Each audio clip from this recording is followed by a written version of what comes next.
Hello बच्चों, दोस्तों और हम साथियों, आप सब लोग कैसे हैं। उम्मीद है आप सभी लोग अच्छे होंगे। क्या आपको पता है कि ओपैक ऑब्जेक्ट क्या होता है? क्या आपको पता है कि ट्रांसलूसेंट ऑब्जेक्ट और ट्रांसपेरेंट ऑब्जेक्ट में क्या डिफरेंस होता है? अगर आपको नहीं पता है तो आपका स्वागत है हमारे यूट्यूब चैनल अलादीन जो पूछ मेरे आका पर। तो चलिए शुरू करते हैं और एक एक करके सीखते हैं कि इन ऑब्जेक्ट को ओपैक ऑब्जेक्ट किन ऑब्जेक्ट को बोलते हैं, या ट्रांसलूसेंट ऑब्जेक्ट किन ऑब्जेक्ट को बोलते हैं, या ट्रांसपेरेंट ऑब्जेक्ट किन ऑब्जेक्ट को बोलते हैं।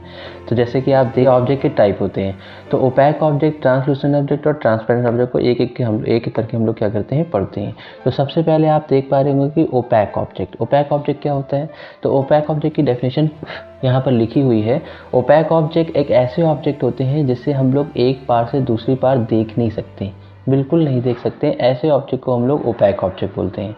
जैसे कि आप यहाँ देख पा रहे होंगे कि एक पिक्चर जो बनी हुई है, तो ये जो शेड होती है, ये टीन होती है। टीन एक ऐसा ऑब्जेक्ट होता है जिससे हम लोग एक पार से दूसरे पार नहीं देख सकते हैं। सिंपली एक ऐसे ऑब्जेक्ट जो हमें एक पार से दूसरे पार नहीं दिखाई देंगे, ऐसे ऑब्जेक्ट को हम लोग ओपैक ऑब्जेक्ट बोलते हैं। एग्जाम्पल में करेंगे तो वुड, लकड़ी हो सकती है, कार्डबोर्ड हो सकती है, वॉल हो सकती है। तो ऐसे ऑब्जेक्ट को हम लोग ओपैक ऑब्जेक्ट बोलते हैं।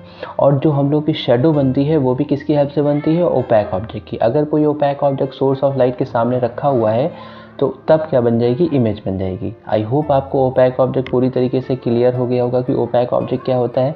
तो एक ऐसा ऑब्जेक्ट होता है जिससे हम लोग एक पार से दूसरी पार नहीं देख सकते, ऐसे ऑब्जेक्ट को हम लोग ओपैक ऑब्जेक्ट बोलते हैं। अब हम लोग सीखते हैं अपना नेक्स्ट टाइप क्या होता है? Translucent object. ट्रांसलूसेंट ऑब्जेक्ट कैसे ऑब्जेक्ट होते हैं? ट्रांसलूसेंट ऑब्जेक्ट ऐसे ऑब्जेक्ट होते हैं जिसे हम लोग देख तो सकते हैं पर पूरी तरीके से क्लियर नहीं देख सकते। ऐसे ऑब्जेक्ट को हम लोग ट्रांसलूसेंट ऑब्जेक्ट बोलते हैं। तो आई होप आपको ट्रांसलूसेंट ऑब्जेक्ट समझ में आया होगा। एक बार फिर से हम लोग समझ लेते हैं कि ट्रांसलूसेंट ऑब्जेक्ट क्या होते हैं।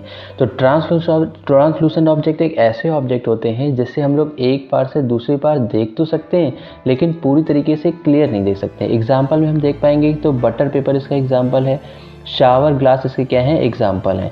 तो ये शावर ग्लास इसका एग्जाम्पल है। आप ये बटर पेपर देख पा रहे होंगे, तो ये एग्जाम्पल है किसका? ट्रांसलूसेंट ऑब्जेक्ट का। तो हम लोग के एटमॉस्फेयर में हम लोग अब हम लोग डिफ्रेंशिएट कर पाएंगे कि ओपैक ऑब्जेक्ट और ट्रांसलूसेंट ऑब्जेक्ट क्या होता है। आई होप आपको बिल्कुल अच्छे तरीके से क्लियर हो गया होगा और समझ में आ गया होगा कि ट्रांसलूसेंट ऑब्जेक्ट क्या होते हैं। अब हम लोग दूसरा पढ़ते हैं कि ट्रांसपेरेंट ऑब्जेक्ट क्या होते हैं। तो ट्रांसपेरेंट ऑब्जेक्ट एक ऐसे ऑब्जेक्ट होते हैं जिसको हम लोग आसानी से एक पार से दूसरी पार देख सकते हैं और पूरी तरीके से क्लियर दिखाई देते हैं। जैसे एग्जांपल में आप देख पा रहे होंगे, यहाँ पर ग्लास लिखा हुआ है, क्लियर वाटर लिखा है। प्योर वाटर जो है वो ट्रांसपेरेंट ऑब्जेक्ट का एग्जांपल है। फिर ये वाइट कलर की जो प्लास्टिक शीट होती है, ये भी ट्रांसपेरेंट ऑब्जेक्ट का एग्जांपल होती है।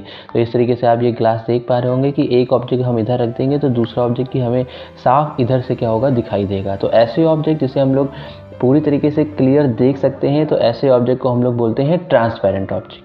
तो आई होप आपको अब तीनों ऑब्जेक्ट क्या होंगे क्लियर हो गए होंगे। चलिए एक बार हम लोग जल्दी से क्विक रिवीजन कर लेते हैं, क्योंकि याद करने में सबसे इंपॉर्टेंट होता है रिवाइज करना।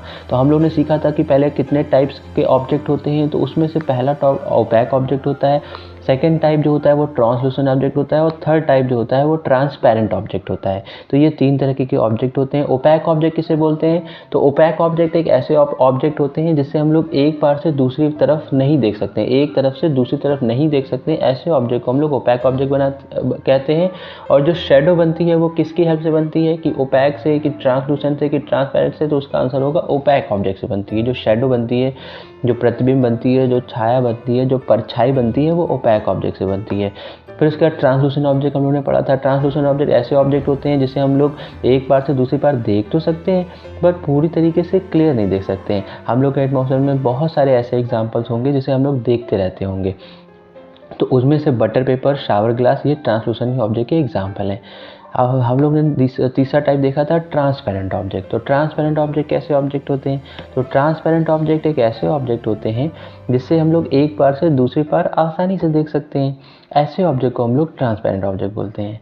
आई होप आपको अब ये तीनों तरह के ऑब्जेक्ट या तीनों तरह के मटेरियल्स आपको समझ में आ गए होंगे। तो पूछो और जानो, अब आपके सारे कन्फ्यूज़न के डाउट होंगे क्लियर। अगर आपको कोई भी किसी भी सब्जेक्ट पे, किसी भी टॉपिक पे आपको परेशानी होती है तो हम पे कमेंट करिए, हमारे चैनल पे कमेंट करिए। हम उससे आपके एक बहुत ही सरल और आसान भाषा में आपको पूरी तरीके से समझाने की कोशिश करेंगे। तो ये थी हमारी वीडियो टाइप्स ऑफ ऑब्जेक्ट पर। उम्मीद है कि आज का टॉपिक आपको क्लियर हो गया होगा, और इसी तरह की इन्फॉर्मेटिव वीडियो को देखने के लिए हमारे चैनल को सब्सक्राइब करें और बेल आइकन को दबाना ना भूलें।